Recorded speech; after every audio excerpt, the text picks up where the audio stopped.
सातवां प्रश्न है 9000 में किस लघुत्तम प्राकृतिक संख्या का गुणा करने पर गुणनफल पूर्ण घन बन जाए। अब देखिए, अभी हमने दो प्रश्न किया, उसमें भाग से संबंधित प्रश्न थे, अब यहाँ गुणा से संबंधित है। तो गुणा हो या भाग, सबसे पहले हमें घनमूल में इसका अभाज्य गुणनखंड करना होता है। तो हम 9000 का अभाज्य गुणनखंड करेंगे। 2 से भाग लगेगा, 2 चौके 8, 1 से बचा, 2 पंचे 10, 2 बार 0, फिर 2 से भाग करेंगे, 2 दूनी 4, 5 में भाग करेंगे, 2 दूनी 4, 1 से बचेगा, 1 और 0 मिलकर होगा 10, 2 पंचे 10, फिर 0, फिर 2 से भाग करेंगे, 2 एकम 2,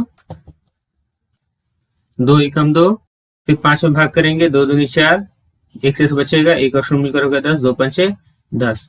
अब देखिए, इसमें 2 से भाग नहीं लगेगा, अब इसमें 3 से भाग लगेगा। क्यों? क्योंकि अंकों का योग देखिए 5 2 7 1 8 1 9 है, 9 में 3 से भाग लगेगा, इसलिए 1125 में भी 3 से भाग लगेगा। अब सबसे पहले 11 में भाग करेंगे, 3 बार में, 3 3 9, 2 से बचा, 2 और 2 मिलकर होगा 22, तो 3 7 21, 1 से बचा, 1 और 5 मिलकर होगा 15, 3 पचे 15, 7 3 10 5 15, अंकों का योग 15 है, 3 से भाग लगेगा, 3 एकम 3, 3 दूनी 6, 3 पचे 15।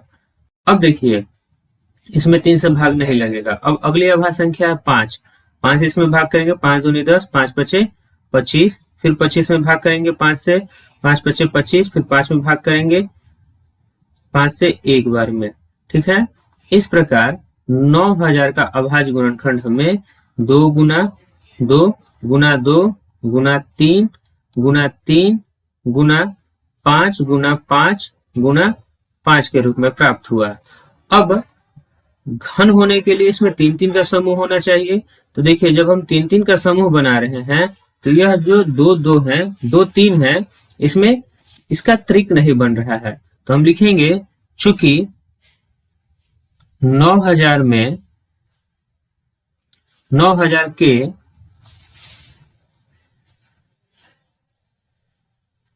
अभाज्य गुणनखंड में, अभाज्य गुणनखंड में 3 गुना 3 का त्रिक नहीं है,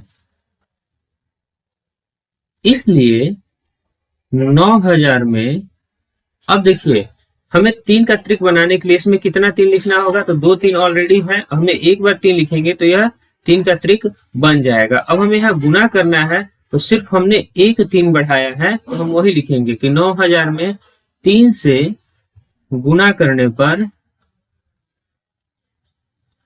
प्राप्त गुणनफल पूर्ण घन होगा। ठीक है, जब भाग होता है तो जो बचे रहते हैं हम उससे भाग कर लेते हैं। जैसे अगर इसमें भाग से पूछा जाता है तो हम इन दोनों संख्याओं का गुना कर कर कहते हैं कि 9 से भाग करने पर पूर्ण घन हो जाएगा, परंतु जब गुना करने के लिए पूछेगा तो हमें इसमें एक ऐड करना, एक या दो जो भी आवश्यकता हो उसके हिसाब से हमें ऐड करना होगा। तो देखिए, हम यहाँ इसे 3 का त्रिक बनाने के लिए एक 3 को इसमें ऐड करना होगा। ठीक है, तो हमारा आंसर केवल 3 होगा। अगर यह भाग से संबंधित होता तो हमारा आंसर यहाँ 9 होता। क्यों? क्योंकि यहाँ 2 3 ऐसे हैं जिसका त्रिक नहीं है, तो हमें इससे ही भाग करना होता है। ठीक है, अब हम क्वेश्चन नंबर 8 को देखेंगे। 8वां प्रश्न है 83,349 में किस छोटी से छोटी प्राकृतिक संख्या का गुना करें कि गुणनफल पूर्ण घन बन जाए, प्राप्त नई संख्या का घनमूल ज्ञात कीजिए।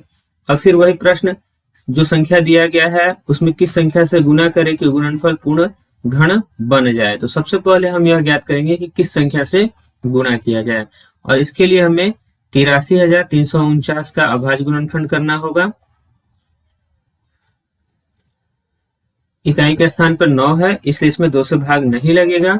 अब हम 3 से भाग देखेंगे, तो देखिए अंकों का योग हो रहा है 3 3 6 4 10, 10 8 18, 18 और 9 27, मतलब 3 से भाग लगेगा।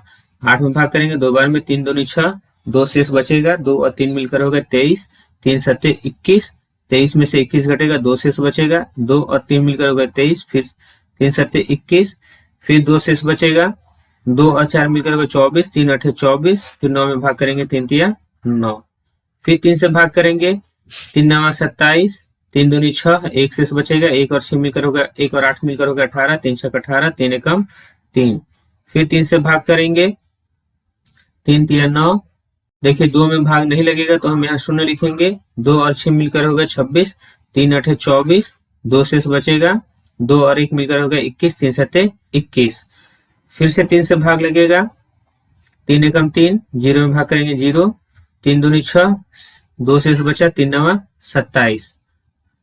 फिर से 3 में भाग लगेगा, 3 से भाग लगेगा क्योंकि अंकों का योग 9 1 10 2 12 है।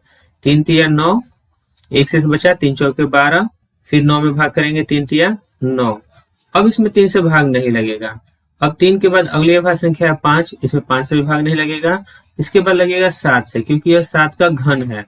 तो 7 का घन में हम भाग करेंगे तो सबसे पहले 49, फिर 7 से भाग करेंगे 49 में 7 बार में, फिर 7 से भाग करेंगे 7 में 1 बार में। ठीक है, इस प्रकार 83,349 का अभाज्य गुणनखंड हमें 3 गुना 3 गुना 3 गुना 3 गुना 3 गुना 7 गुना 7 गुना 7 के रूप में प्राप्त हुआ। अब पूर्ण घन होने के लिए 3 3 का त्रिक होना चाहिए, 3 3 का समूह होना चाहिए। तो देखिए यहाँ इस 3 का तो समूह बन गया, परंतु इन दोनों 3 का समूह नहीं बन रहा है और 7 का भी समूह बन रहा है। तो हम लिखेंगे चूंकि 83,349 के अभाज्य गुणनखंड में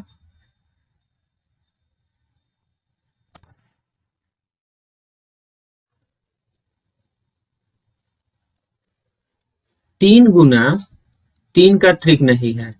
ठीक है, त्रिक नहीं है, इसलिए अब इसमें हमें देखिए 2 3 ऑलरेडी मौजूद है। अगर हम एक 3 और ऐड कर देंगे तो इसका 3 का समूह हो जाएगा। इसलिए 83,349 में 3 से गुना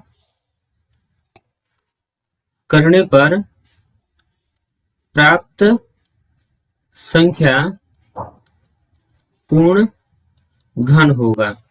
ठीक है, यह तो हो गया कि किससे गुना किया जाए। यहाँ हमसे पूछा गया है किस संख्या से गुना किया जाए कि पूर्ण गुणनफल पूर्ण घन बन जाए। तो हमारा आंसर इसका आया गुना करने वाले का 3। अब इसमें दूसरा प्रश्न यह पूछा गया है कि प्राप्त नई संख्या का घनमूल ज्ञात कीजिए। तो प्राप्त नई संख्या क्या होगा? तो नई संख्या जो होगी वह होगा, हम इसमें 3 का गुना करेंगे, 83,349 में हम 3 का गुना करेंगे तो 3 9 27 के साथ हासिल 2, 3 चौके 12, 12 2 14 के 4 हासिल 1, 3 3 9 1 10 के 0 हासिल 1, 3 3 9 1 10 के 0 हासिल 1, 3 8 24 और 1 25। तो यह हमें 2,50,047 के रूप में प्राप्त होगा। अब हमसे यह पूछा गया है कि नई संख्या का घनमूल क्या होगा। तो अब हमें इसका घन ज्ञात करना है। तो हम इसे लिख सकते हैं 250,047। ठीक है, अब जब हम